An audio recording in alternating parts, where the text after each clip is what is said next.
एक बार की बात है। सोनपुर नाम के एक छोटे से गांव में सभी गांव वाले रात को चैन से सो रहे होते हैं। तभी आशु नाम के एक व्यक्ति को प्यास लगती है और वो पानी पीने के लिए उठता है। जब वो पानी पी रहा होता है तो उसकी नजर अपनी खिड़की पर पड़ती है। वो खिड़की के बाहर देखता है एक चुड़ैल और भूतिया कुत्ता एक औरत को मार कर उसकी लाश खा रहे होते हैं।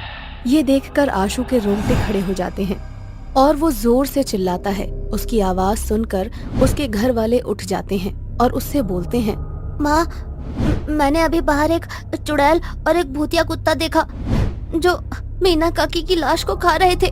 क्या? चुड़ैल और भूतिया कुत्ता अपने गांव में? तू ये क्या बोल रहा है बेटा? लगता है तूने कोई डरावना सपना देख लिया है। नहीं माँ, मैं सच बोल रहा हूँ। अगर आपको यकीन नहीं होता तो आप मेरे साथ बाहर चलकर देख लीजिए। इसके बाद आशु अपनी माँ के साथ बाहर जाता है। वहाँ उसकी माँ मीना की लाश को देखती है। मीना की लाश को देखकर ऐसा लगता है मानो जैसे कि किसी जानवर ने उसकी लाश को नोच कर खाया हो। ये देखकर आशु की माँ को अपने बेटे की बात पर विश्वास हो जाता है और वो डरते हुए अपने बेटे से बोलती है, बेटा, कल सुबह होते ही हमें ये बात गांव के सभी लोगों को बतानी होगी। अगर हम ये बात छुपाएंगे तो शायद कल वो चुड़ैल हमारी भी किसी तरह से जान ले लेगी और अभी हमें घर में चलना चाहिए। क्या पता वो चुड़ैल और उसका भूतिया कुत्ता अभी भी यहीं कहीं होगा।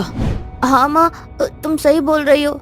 इतना बोलकर वो दोनों अपने घर में चले जाते हैं और अगले दिन गांव वाले मीना की लाश देखकर उसकी मृत्यु पर शोक जताते हैं। वहीं आशु और उसकी माँ सभी गांव वालों को चुड़ैल के बारे में बताती है। चुड़ैल के बारे में सुनने के बाद गांव के लोग बोलते हैं, क्या हमारे गांव में किसी चुड़ैल का साया है?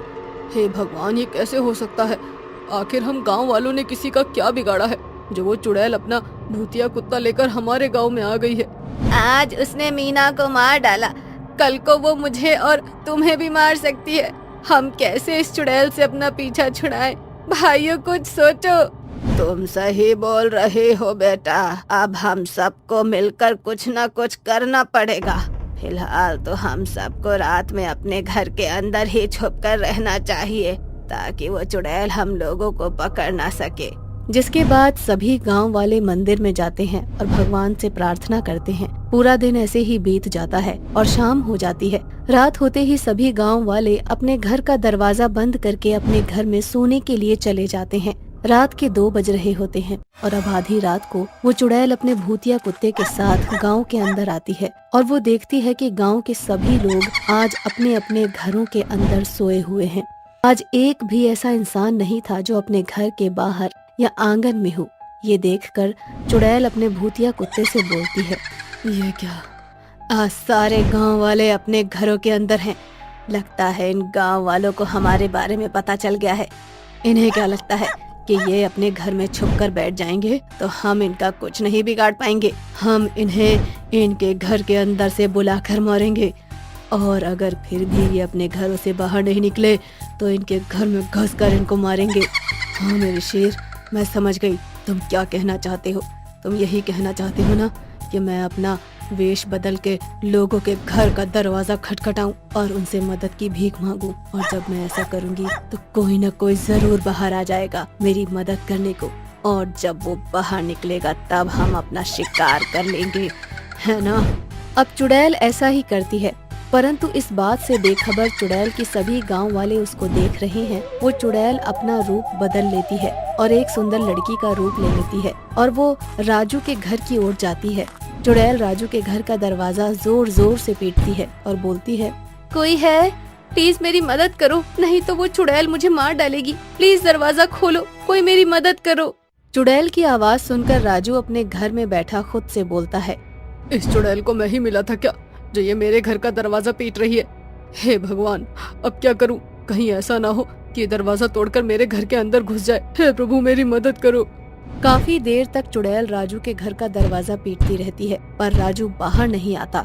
जिसके बाद चुड़ैल अपना भूतिया कुत्ता लेकर वहाँ से चली जाती है। चुड़ैल के वहाँ से जाते ही राजू दरवाजा खोलता है और बाहर आता है। चुड़ैल अपने भूतिया कुत्ते के साथ फिर से वहाँ आ जाती है और राजू को मार डालती है। ये देखकर सभी गांव वाले बहुत ज्यादा डर जाते हैं। तो वही चुड़ैल राजू को मारकर अपने भूतिया कुत्ते के साथ गांव से चली जाती है। अगली सुबह फिर से सभी गांव वाले आपस में बात कर रहे होते हैं और बोलते हैं, अरे ये चुड़ैल तो बहुत ही ज्यादा खतरनाक है, हम सबको इससे जल्द से जल्द छुटकारा पाना होगा। तुम सही बोल रही हो बहन, इस चुड़ैल और उसके भूतिया कुत्ते से हमारी एक ही इंसान जान बचा सकता है और वो है पहाड़ी वाले कालू बाबा। हम सबको कालू बाबा के पास जाना चाहिए। इतना बोलकर वो सभी औरतें कालू बाबा के पास मदद मांगने के लिए जाती हैं और कालू बाबा उन सभी गांव वालों की मदद के लिए मान जाते हैं। रात को कालू बाबा गांव वालों के गांव में जाते हैं। जैसे ही रात के 2 बजते हैं, चुड़ैल अपना भूतिया कुत्ता लेकर उस गांव में आती है। कालू बाबा उस चुड़ैल का सामना करते हैं। बाबा को देखकर चुड़ैल बोलती है, बाबा तू यहाँ से चला जा, तू इस गांव का नहीं है। तूने मेरे या मेरे कुत्ते का कुछ नहीं बिगाड़ा, इसीलिए हम दोनों तेरी जान नहीं लेना चाहते। पर फिर भी अगर तू मेरे और इस गांव वालों के बीच में आएगा तो मैं तुझे भी मौत के घाट उतार दूंगी। अगर मुझे मार कर तेरा बदला पूरा हो जाता है तो तू मुझे मार देना, और उससे पहले तू मुझे ये बता, इन गांव वालों ने तेरा और तेरे कुत्ते का आखिर क्या बिगाड़ा है जो तू सभी गांव वालों की जान लेना चाहती है। मेरी मौत इन गांव वालों की वजह से हुई है बाबा। मैं मेरे शेरू के साथ अकेले रहा करती थी। मैं मुन्नी हूँ, इस गांव की रहने वाली, जिन पर इन्होंने लांछन लगाया था। बाबा मैं अपने शेरू के साथ अकेले रहा करती थी। एक दिन गांव में चोरी हुई। इत्तेफाक से उस समय मैं अपने कुत्ते की दवाई लेकर घर जा रही थी। रास्ते में एक चोर मेरे हाथों में पोटली थमा गया। मैं उस पोटली को लेकर सरपंच के पास जाने ही वाली थी। उससे पहले गांव के लोगों ने उस पोटली को मेरे हाथों में देख लिया और मुझे चोर ठहरा दिया। इसके बाद इन लोगों ने बिना मेरी बात सुने मुझे पत्थरों से मारा, जिससे मेरी और मेरे शेरू की मृत्यु हो गई। बस तभी से मैंने ठान लिया कि मैं अपनी मौत का बदला इन गांव वालों से लूंगी।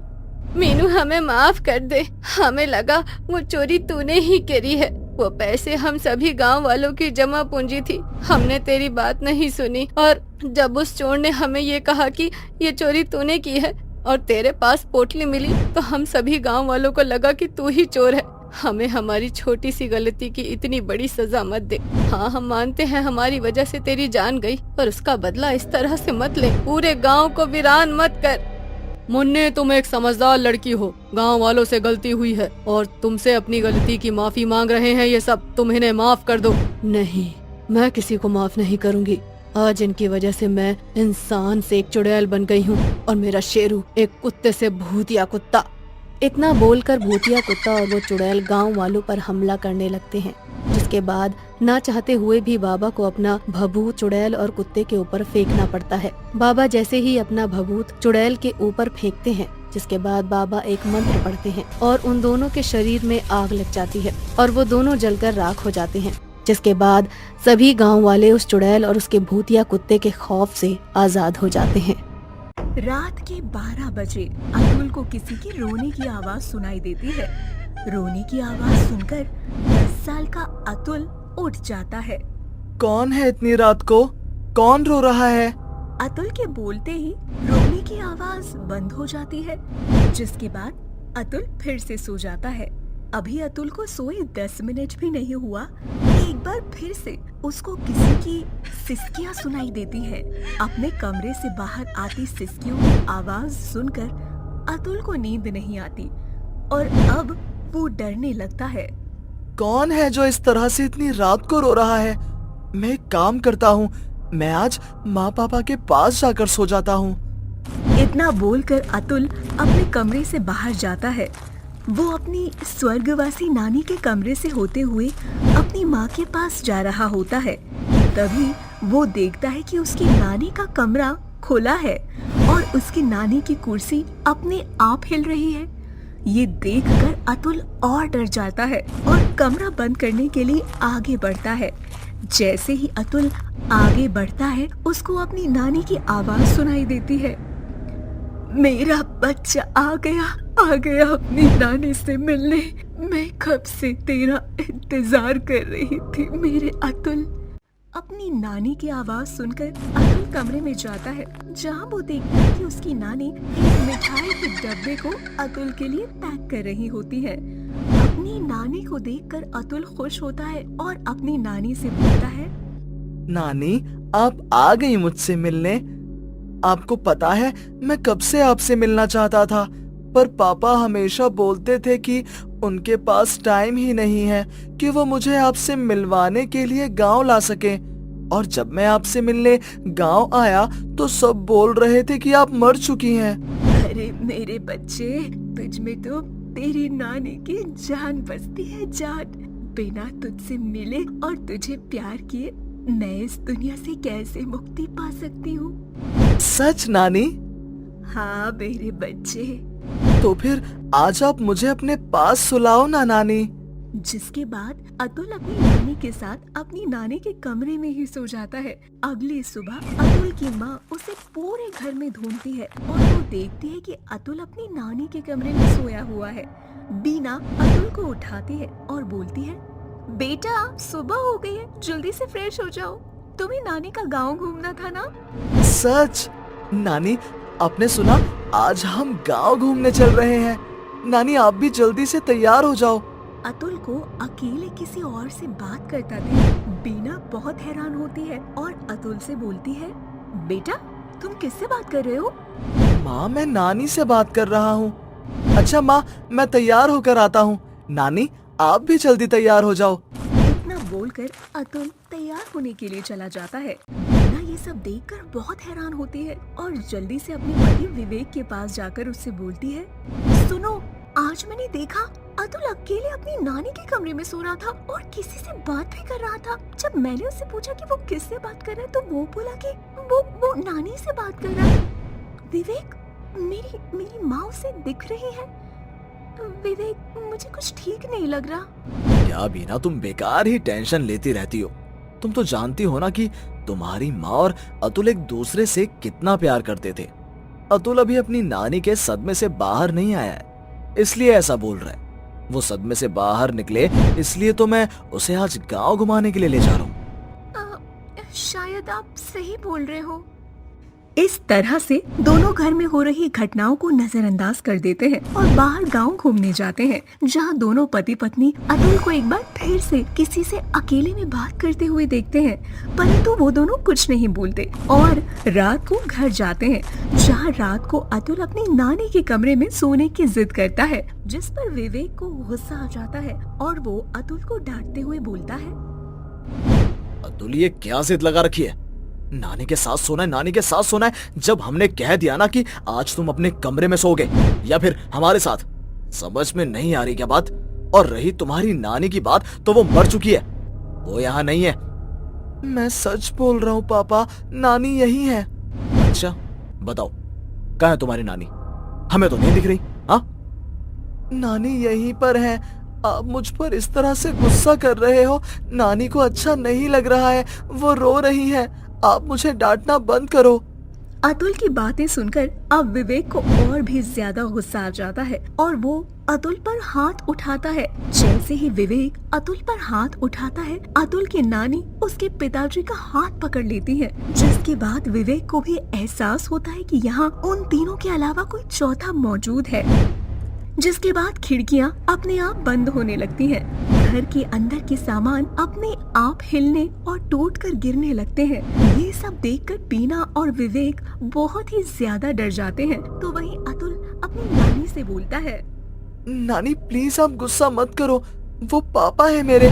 पापा आपको देख नहीं पा रहे इसलिए गुस्सा हो रहे हैं, आप उनके सामने आ जाओ ना प्लीज।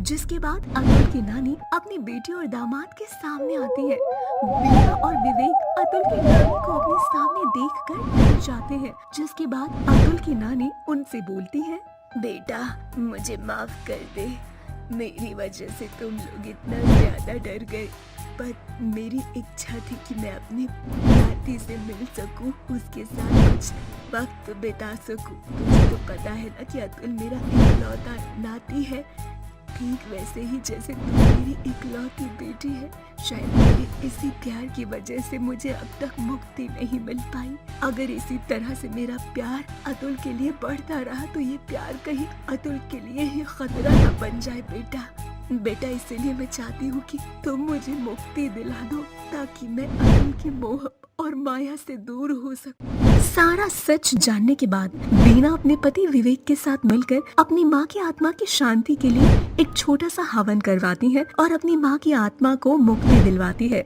मुक्ति मिलने के बाद अतुल की नानी हमेशा हमेशा के लिए इस दुनिया से चली जाती है और समय के साथ बहुत जल्द अतुल भी अपनी नानी को भूल जाता है। रात के अंधेरे में मोहन शहर से अपने गांव लौट रहा होता है। रात का मंजर देखकर मोहन के मन में थोड़ी बहुत घबराहट भी हो रही होती है। तभी रास्ते में उसे एक बैल की आवाज सुनाई देती है। मोहन पीछे मुड़कर देखता है तो उसे कोई भी नजर नहीं आ रहा था। किसी तरह से मोहन घर पहुंच जाता है और वो अपनी पत्नी मीना से कहता है, अरे मीना, जरा एक गिलास पानी तो देना। बड़ी मुश्किल से घर पहुंचा हूँ। रास्ते में अजीब अजीब सी आवाजें आ रही थी। क्या कहीं आपने पीछे मुड़कर तो नहीं देखा ना? हाँ, जब मैं आ रहा था तो मुझे किसी बैल की आवाज आ रही थी, तो मैं पीछे मुड़कर देखा तो मुझे वहाँ कोई नजर नहीं आया।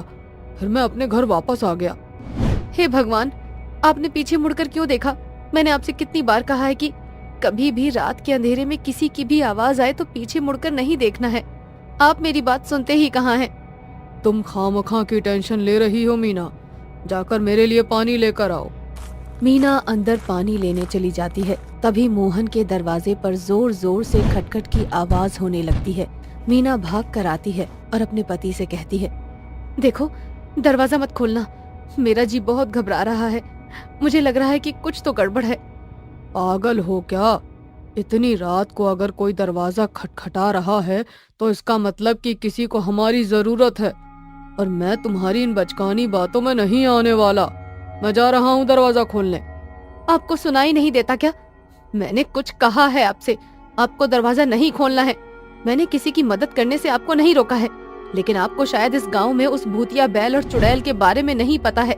सबसे बड़ी गलती तो आप ये करके आए हो कि जब आप घर आ रहे थे तब आप पीछे मुड़कर देख रहे थे। पीछे मुड़कर देखना ही सबसे बड़ी गलती थी, और मेरा मन बहुत ज्यादा घबरा रहा है, इसीलिए मैं नहीं चाहती कि आप दरवाजा खोलें। मोहन मीना की बात को नहीं सुनता और वो जाकर दरवाजा खोल देता है। और जैसे ही वो दरवाजा खोलता है तो देखता है कि भूतिया बैल के ऊपर एक चुड़ैल बैठी होती है। वो चुड़ैल मोहन का गला पकड़कर बैल के ऊपर बिठाकर उसे अपने साथ ले जाती है। मीना चिल्लाती रह जाती है और रोती रहती है, लेकिन वो अपने पति को उस चुड़ैल से नहीं बचा पाती। उसके बाद मीना शोर मचाने लगती है।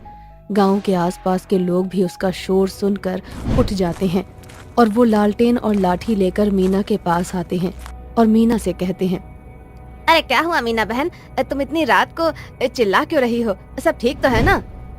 भैया, मैं आपको क्या बताऊं, मेरे पति शहर से वापस आ रहे थे और उन्हें आते आते अंधेरा हो गया। उन्हें इस गांव की भूतिया बैल और चुड़ैल के बारे में बिल्कुल नहीं पता था। रास्ते में वो बैल उन्हें आवाज देने लगा और ये पीछे मुड़कर देख लिए, और उनका पीछा करते करते चुड़ैल हमारे घर तक आ गई और वो मेरे पति को उठाकर ले गई। भैया, क्या ये सब हो गया? और वो भूतिया बैल और चुड़ैल बहुत ही ज्यादा खतरनाक है, वो किसी को भी नहीं छोड़ेंगे। नहीं, ऐसा मत बोलिए। मैं अपने पति को बचाना चाहती हूँ और आप सब मेरा साथ दीजिए। आप सब मेरे साथ चलिए, उन्हें ढूंढने की कोशिश करिए। मैं अपने पति को बचा कर ही रहूंगी। टेंशन मत लो मीना बहन, हम तुम्हारे साथ हैं। चलो जल्दी जल्दी चलो, मोहन भाई को ढूंढने की कोशिश करते हैं। मीना गांव वालों के साथ अपने पति को यहाँ वहाँ ढूंढने लगती है और आखिरकार मीना गांव वालों के साथ एक सुनसान जगह पर पहुँच जाती है, जहाँ पर वो भूतिया बैल और चुड़ैल दोनों मिलकर मोहन को पेड़ पर उल्टा लटका रहे होते हैं। ये मंजर देखकर गांव वाले और मीना सभी लोग घबरा जाते हैं। मीना अपने पति को इस हालत में देखकर उसके पास भागी चली जाती है और वो चुड़ैल से कहती है, चुड़ैल जी, मैं आपसे माफी मांगती हूँ। अगर मेरे पति से या मुझसे कोई भी जाने अनजाने में भूल हो गई हो तो आप मुझे माफ कर दीजिए, लेकिन मेरे पति को छोड़ दीजिए। ये मेरा सुहाग है, इनके बिना मैं नहीं रह सकती। नहीं, तेरे पति को मारकर उसका खून पीऊंगी।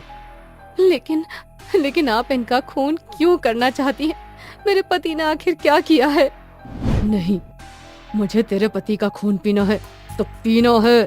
ये सारे मर्द चौथ एक ही किस्म के होते हैं और मैं अपने गांव के हर मर्द को मार कर उसका खून पीना चाहती हूँ, क्योंकि मुझे भी मेरे पति ने मार डाला था। तब से मैं यहाँ वहाँ भटक रही हूँ। मैं मानती हूँ कि आपके साथ बहुत बुरा हुआ है, लेकिन मेरे पति बिल्कुल भी वैसे नहीं है। मुझसे बहुत प्यार करते हैं। आप मेरे पति को मत मारो। अगर आपको खून पीना ही है तो आप मेरा खून पी लीजिए। ये सुनकर मोहन चुड़ैल से कहता है, अरे नहीं नहीं चुड़ैल जी, आप मीना की बात बिल्कुल मत सुनिए। इसे कुछ मत करना। आपको खून पीना है तो मेरा खून पीजिए, लेकिन मेरी मीना को कुछ मत करना। मोहन और मीना का प्यार देखकर चुड़ैल रोने लगती है और वो मोहन को छोड़ देती है और कहती है, अच्छा लगा ये देखकर कि इस दुनिया में ऐसे लोग हैं जो एक दूसरे से बहुत ज्यादा प्यार करते हैं, वरना बहुत सी ऐसी औरतें हैं जिन्हें ना तो जिंदगी नसीब होती है और ना ही किसी का प्यार। बस मैं इतना चाहती हूँ कि हर आदमी मोहन की तरह हो जाए और अपनी पत्नी को प्यार करे, सम्मान दे। इतना बोलकर चुड़ैल बैल के ऊपर बैठकर चली जाती है और मोहन मीना को गले लगा लेता है। थोड़ी ही देर बाद सभी लोग अपने अपने घर वापस आ जाते हैं।